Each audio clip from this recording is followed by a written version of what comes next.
Ada wali yang sering makan sama wali sering ibadah. Ternyata yang sering makan ini walinya lebih tinggi ketimbang yang sering ibadah. Ditanya, kenapa engkau lebih tinggi? Karena saya kalau makan itu langsung syukur. Jadi alat duniawi tak jadikan syukur sama Allah karena saya bisa makan. Sementara yang sholat tidak jadi wali-wali karena ketika sholat dipakai sarana, ya Allah kasih hidup yang mapan, kasih istri yang cantik qanaah. Ternyata salatnya dia dipakai sarana duniawi. Jadi sholatnya dipakai sarana apa? Duniawi.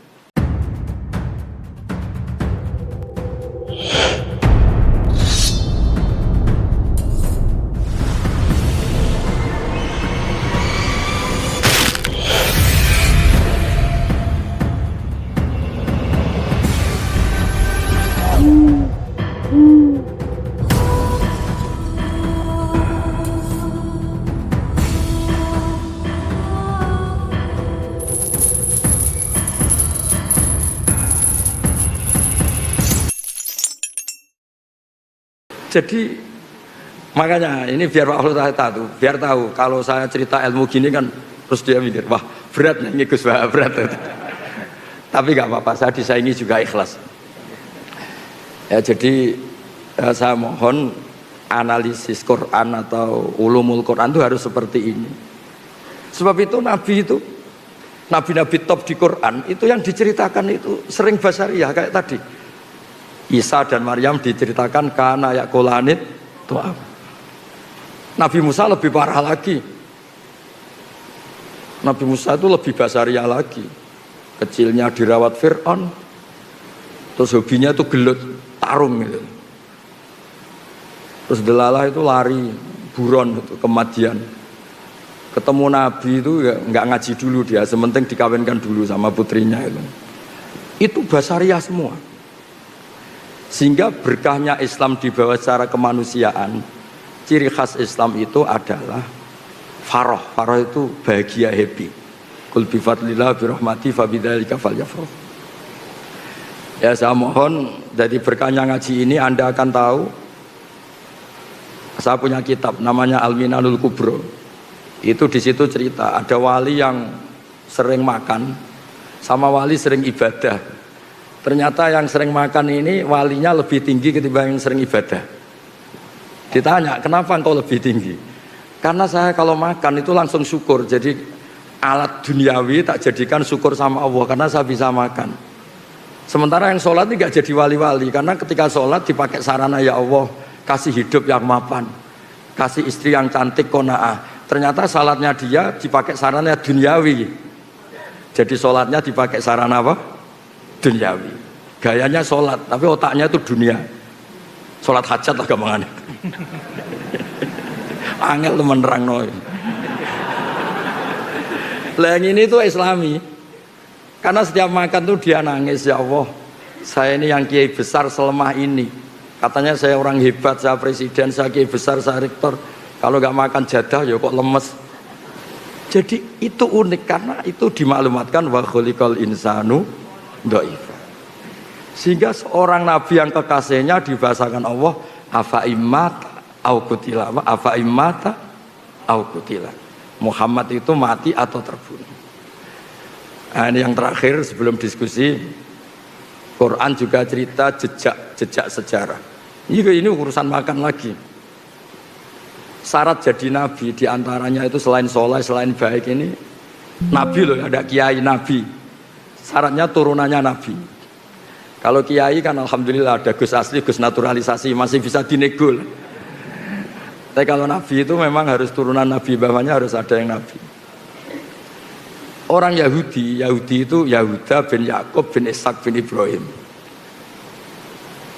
Ini ngaji paling keren karena saya sudah agak batuk jadi sudah kayak kiai sepuh itu sudah keren. Yang enggak keren tuh yang undang, kiainya sakit kok diundang itu.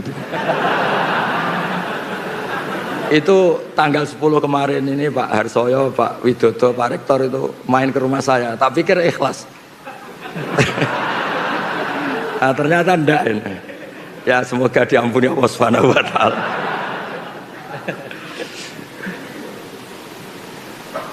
Ya supaya ini kan haji ya, saya cerita haji. Orang Yahudi itu nggak percaya, orang Arab itu kan utak-utuk kayak gitu modelnya. Masa iya jadi nabi? Karena bangsa yang nggak suka baca, orang Arab itu nggak suka baca. Kok tahu ada nabi itu dari mana asal-usulnya? Itu Allah kalau cerita itu unik. Dan ini semuanya basyariah. Nabi hebat sehebat itu ternyata dari cerita basyariah. Nabi Ibrahim itu suami yang takut istri.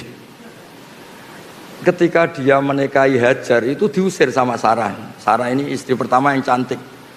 Hajar diusir. Di mana-mana kalau diusir ya lari. Singkat cerita karena beliau Nabi sama Allah itu dilarikan ke Mekah. Bukan dari Jepara ke Jogja, bukan ke Mekah. Kalau Jepara sama Jogja sama-sama enggak kota suci. Diusir ke Mekah. Setelah di Mekah namanya Hajar itu kan istri-istri yang baik. Tidak usah ditiru karena bahaya kalau niru ini nggak kuat. Para ibu-ibu nggak kuat, nggak usah niru. Terus setelah di Ka'bah, dekat Ka'bah ditinggal. Hanya dikasih satu ketel air sama beberapa makanan yang paling 2 hari pasti habis. Sudah punya anak Ismail masih kecil. Ketika Ibrahim pulang, itu ditanya, maksud kamu gimana? Ninggal anak dan istri di bumi yang tidak ada makanan. Yang ditanya ya makanan, bukan nggak ada sajadah, bukan nggak ada makanan. Tapi setelah ini yang religius tetap religius, ini makomnya ahli fikih, yang tetap khusyuk nggak apa-apa, cuma khusyuk yang berfikih, khusyuk yang apa? Berfikih. Kalau saya ini berfikih yang nggak perlu khusyuk karena konstitusinya memang nggak boleh khusyuk. Setelah itu nggak jawab. Itu khasnya lelaki. Kalau nggak bisa memenuhi hajat istrinya itu nggak bisa jawab. Lama-lama sampai ketiga terus apa Allah yang menyuruh ini? Ibrahim hanya ngangguk, mandek. Kata Sayyidah Hajar, idzan la yudiuni. Kalau gitu saya tidak akan disia-siakan. Singkat cerita terus dia kesana kemari menjadi sofa marwah. Lama-lama dapat zam-zam. Terus lama-lama Ibrahim ke sana. Dijak bangun Ka'bah. Ka'bah sudah ada dulu tapi belum terbangun sebagai bangunan. Itu pertama Nabi Ibrahim berdoa, ini ya juga urusan rezeki. Ya Allah, Mekah itu negeri yang tandus. Tapi saya mohon semua orang tertarik sama Mekah supaya menghasilkan banyak rezeki. Ya jangan biasakan banyak cuan, banyak rezeki. Nanti terlalu gaul. Masa iya Nabi Ibrahim bilang apa? Cuan. Nanti dikira Nabi Ibrahim ikut Gen Z kan repot nanti. Tapi yang didiskusikan pertama dengan Allah itu ya rizki. Singkat cerita terus Ibrahim dan Ismail bangun Ka'bah. Kemudian karena Nabi Ibrahim itu keramat, kaki yang dipakai nginjek batu itu membekas. Dan itu yang dipakai dalil Allah berargumentasi ketika orang Yahudi ragu, masa iya orang Arab itu ada yang turunan Ibrahim. Terus Allah bilang fi ayatum bayyinatum maqamu Ibrahim. Bukti kalau Ibrahim pernah hidup di Mekah itu ada jejak kakinya. Dan bukti kalau Ismail tinggal di Mekah itu ada prasastinya Robbana inni askantu min dzurriyyati biwadin ghairi dzi zar'in. Saya pastikan Ismail ini supaya diam di Mekah. Nah ayat seperti itu kalau Anda tidak baca tarikh itu nggak ngerti. Ayat-ayat itu adalah Allah sedang cerita bahwa Muhammad itu benar-benar turunan Nabi karena di Mekah pernah dihuni Ibrahim yang punya Ismail dan jejak artefaknya, jejak fisiknya ada di Mekah. Fi ayatum bayyinatum maqamu Ibrahim. Jadi makom Ibrahim itu bukan makom bahasa Indonesia artinya kuburan, itu bukan tempat berdiri. Nah konstruksi itu seorang mufassir harus utuh sehingga ngerti, oh ini begini, ini begini, ini begini.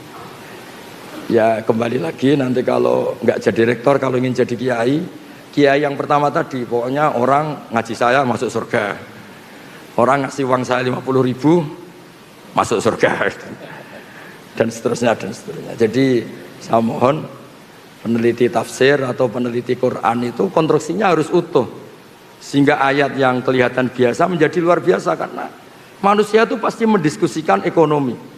Rabbana liyuqimus shalah faj'al afidatan minan nas tahwi ilaihim warzuqhum minat thamarat. Jadi mesti diskusinya itu rezeki. Sehingga mendiskusikan rizki itu tidak mengurangi kesakralan nubuwah. Ya saya kira demikian. Assalamualaikum warahmatullahi wabarakatuh.